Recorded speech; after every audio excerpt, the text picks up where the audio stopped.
and you can master it in 5 minutes or less. So I'm an endurance athlete. I know I don't look like it, whoever said it. Jerk. A couple of years ago, I was training for a race called the Last Man Standing. Here's the format of the race. So it's a 4-mile loop, 4.2 mile loop. You get an hour to complete it. If you finish that loop in under an hour, say 50 minutes, you get a 10-minute rest.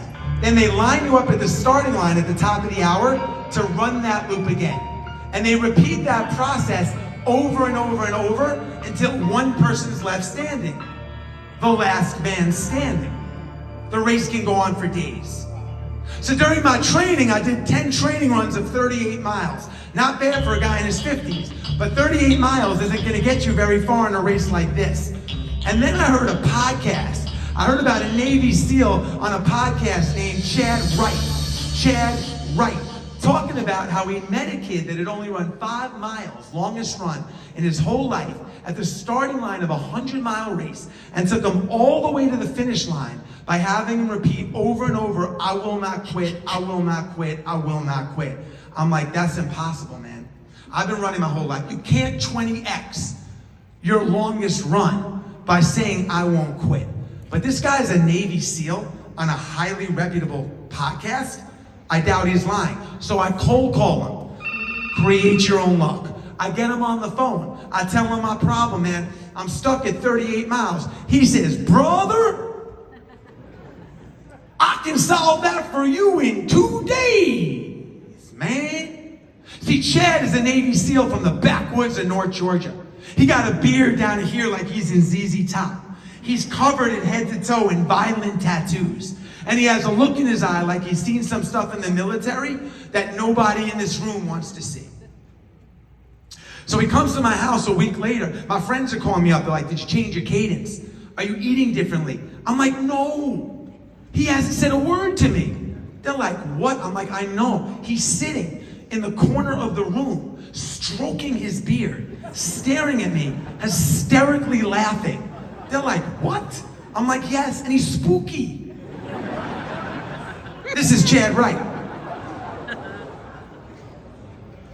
So my wife comes downstairs. She goes, Jess, can I talk to you for a second? She goes, sweetie, where did you meet Chad? I told her the truth, on the internet. So that night, we're at dinner and Chad finally speaks. He says, Jesse, tomorrow we're going to start at 0500, man. We're going to meet in the kitchen 0500, but we're going to meet at 4:45 and go over the game plan. Man, we're going to sit for 15 minutes? Man, this is ridiculous. The next morning we get to my breakfast table. He says, Jesse, today we're going to do 3 things and 3 things only, man. And if you do these 3 things, you're going to shatter your 38 miles. He said the first thing we're going to do is we're never going to give our pain a voice. What does that mean, Chad? He said, man, I know you're going to be thinking, this is hard, I'm tired, I got blisters, or in your case, competition's tough, rates are high, the market's really strong, not strong, and really, I know we're going to have these thoughts, but we're never going to speak those words. Because if we speak those words, we give them power. If I ask you how you feel today, your only answer is outstanding. How do you feel? Outstanding. How do you feel? Outstanding. How do you feel? Outstanding. Number 2, we're never going to die in the chair. What does that mean, Chad? He said, man, we're never going to come back after one of these loops, sit down in the chair and be like, this is hard, I quit. Today, we're taking quitting off the table. Either you pour your soul and empty the tank into what you do today and it doesn't work, or you shatter your 38 miles. Either one is acceptable. Not everything's gonna work. But we're not gonna come back and be like, it's hard, man, we quit. And number 3, every time we come back after one of these loops, even though it's really hard in the field, by the way, no one's getting through this life unscathed. No one's gonna cruise through this life like this. I lost my dad, my sister, and my mom all in the last 2 years. It doesn't matter who you are, what you have. no one's escaping anything. No matter how hard it is, we're always gonna talk about something we're grateful for. So after every loop, man, I want you to think about one thing you're grateful for and tell me. So I did those 3 things that day, and that day, I shattered my 38 miles. Fast forward 30 days later, I'm at the start of the Hennepin 100-mile race. Chad Wright is running it with me. We get to mile 74 and I'm broken. I got 6 toenails floating around in my shoe. I have hypothermia. I'm shivering like crazy, uncontrollably. I start walking, and Chad can sense that the end is near. So he starts walking with me. He says, Jess, I'm gonna tell you something about me, man, that nobody knows. Man, it's a miracle. I never get tired. Nah, Chad, not now, man. He says, nah, man, I can't explain it either. It's the craziest thing. I never get tired. I want you to say it. But I was so broken, I couldn't say it. Nah, Chad, it would be a lot. Go ahead and say it. Fine, Chad, I never get tired. He says, nah, man, say it like you mean it. I said, fine, Chad, I never get tired. He said, I'll tell you what, man. I'm gonna let you walk a quarter mile to the aid station. When you get to the aid station, you tell them the miracle of Jesse and Chad. We stumble into the aid station. They give me a little soup. They give Chad a little Gatorade. I said to the fine volunteers, I said, ma'am, I'm Jesse. This is my good friend Chad. And this might sound crazy, but Chad and I never get tired. I look like I just got hit by a friggin' truck. She was like, excuse me? I'm like, I know, it's crazy. Chad and I never get tired. Chad grabs me by the shirt like this and he goes, let's go! Mile 75, how do you feel? I feel outstanding, Chad. 77 miles in, I don't get tired, Chad. 80. 82 miles through the woods. Nobody around, me and Chad with the headlamp.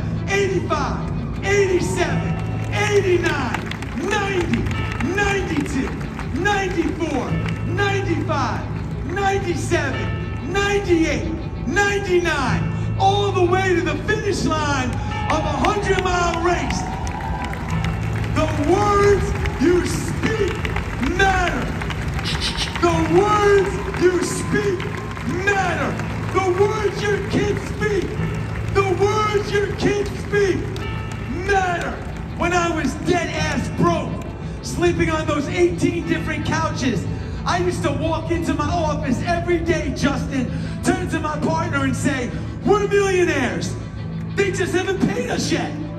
We're millionaires. They just haven't paid us yet. This week, be mindful of the people in your inner circle that say, we don't come from money. We're not good at real estate. We're not good at sales. We don't run marathons. How do you feel? How do you feel? Say it again. How do you feel? Help me. How do you feel? How do you feel? How do you feel? Don't be scared to stand up. Stand up. Stand up.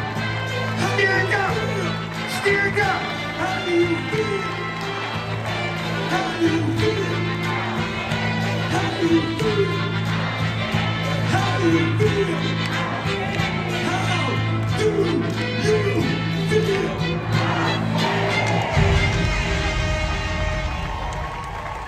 Now listen, we covered a lot today. We talked about SIPs, social, intellectual, physical, purposeful, and spiritual. We talked about the importance of pouring your soul into everything we do and emptying the tank. We talked about putting ourselves in situations where we can attract luck, then taking advantage of the luck by being really good at what we do. We talked about complimenting, congratulating, and consoling, Justin, to build deep, authentic, meaningful relationships, and how business can be transactional, but relationships can't. We talked about urgency, and how you have to be really diligent with the 25% of your time while you're building your empire. We talked about ripping up the playbook, how the things that have the biggest impact in your journey won't be in your business plan. There'll be opportunities that we create So if no one taught you how to do your job, how would you do it? We talked about the power of the spoken word and how the words that we speak matter. But I want to talk about the most important thing of entrepreneurship. The reason why I actually came here today. So I told you guys, when I say guys, I mean guys and girls, that I beat my father in checkers, right? No, did I tell you that I beat my father in checkers? Yeah. Right. So what I didn't tell you is that when I beat my father, he had no idea who I was. So my dad had Alzheimer's. So I would sit for 24 hours at a time for 5 minutes of clarity. One of the last times I was at my father's house, out of nowhere, he turned to me, yeah, that sign hurts me, man, and said, "Jesse, my son, you want to play checkers?" And I was like, me? Yeah. So I pulled out the checkerboard, and for the first time in my life, I beat my dad in checkers. And while I had him in a moment of clarity, I said, "Dad, what else you want to do?" He said, "Son, I will do anything in the world that you want to do." My mom had a little swimming pool on the side of her house. I'm like, "You want to go swimming?" My dad had been in a swimming pool in like 10 years. So I got my dad in a bathing suit, I put him in a chair, the gentleman that was helping me lifted me up, and we put him in the swimming pool. If you have a chance to create a memory or a moment, you take it. They interviewed the wealthiest families in America, loaded, $30 million liquid net worth or more. And they asked them, what was their biggest regret in getting all the money? And overwhelmingly, they all said the same thing. Giving up what they already had, their family, their health, their ethics, chasing what they wanted. They gave up what they already had, chasing what they wanted. Don't give up what you already have, chasing what you want. It's not worth it. You can have both. You can have both. My dad was in hospice. It was like the sand glass. When they flipped the timer in the sand, my dad wasn't eating or drinking. 7 days. 7 days. We went around the clock holding my dad's hand. My mom had the morning shift. My brother had the late morning shift. My sister had lunch. My other sister had the afternoon. I had the late night shift. 7 days. And as I sat in this moment, as sad as it was, two things went through my head. The first thing is, I poured my soul into this relationship, and so did my dad. And at the end of the journey, I had no regrets. I felt so good about that. And I know everybody in this room might not have that kind of relationship with your parents. I know everybody in this room might not have that kind of relationship with your children or whatever. But if you do, man, you will never regret it. You will never regret it if you pour your soul into that relationship. And the second thing I thought about is my dad never had this. Not even close. But he mastered this. And like I said in the beginning of the talk, if you have $1 billion and your spirit is zero, 1 billion times zero is zero. But if you have $1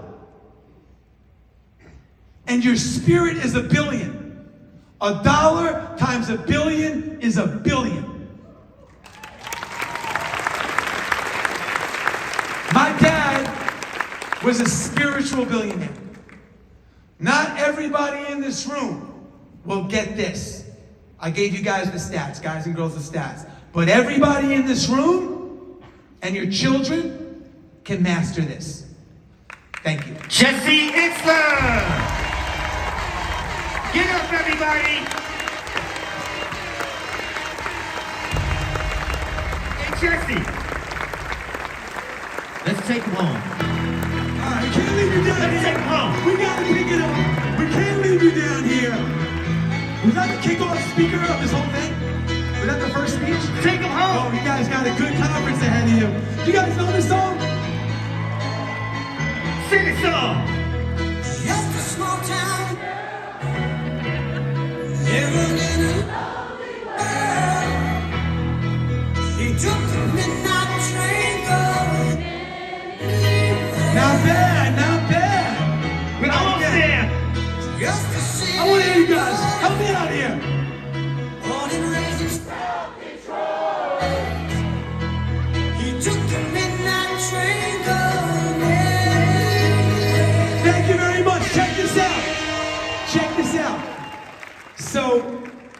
I've been an entrepreneur for 30 years. And like I said, I had no business experience in college, no formal education or anything like that. And when I was coming up, I had no money. So I had to think about ways that I could attract clients and retain customers and just, get my name out there or whatever. So I go around the country and I teach these corporations these 15 steps that I use, that I've used throughout the years to really help me separate myself from people in my space. I'll give you an example. Handwritten letters. I write a ton of handwritten letters because not everybody reads their DMs or emails. There's assistants and this and that, but everybody reads their mail because it's very personal. There's also a lot of different energy that goes into writing a handwritten letter. You have to get an envelope, lick the stamp, take it to the mailbox, write it. It's different than hitting send, and people react differently. So there's all these different things I've been doing. In fact, when I was 23 years old, I wrote 10 letters a day. That was my marketing campaign. I wrote 3,000 letters. And at the end of the year, I always still write letters. So all these things that have been very intuitive to me throughout the years, nobody in my industry was doing, and it gave me like a lot of separation. So I put the 15 steps on a video. It's about 18 minutes. If you guys take out your phone and text 15 steps to 33777, you'll get it. It's definitely worth it. I was thinking about layering in some stuff today, but I really wanted to talk about what I spoke about today because I think it's incredibly important. So that's my gift to you. I hope you enjoy it. Thank you for having me.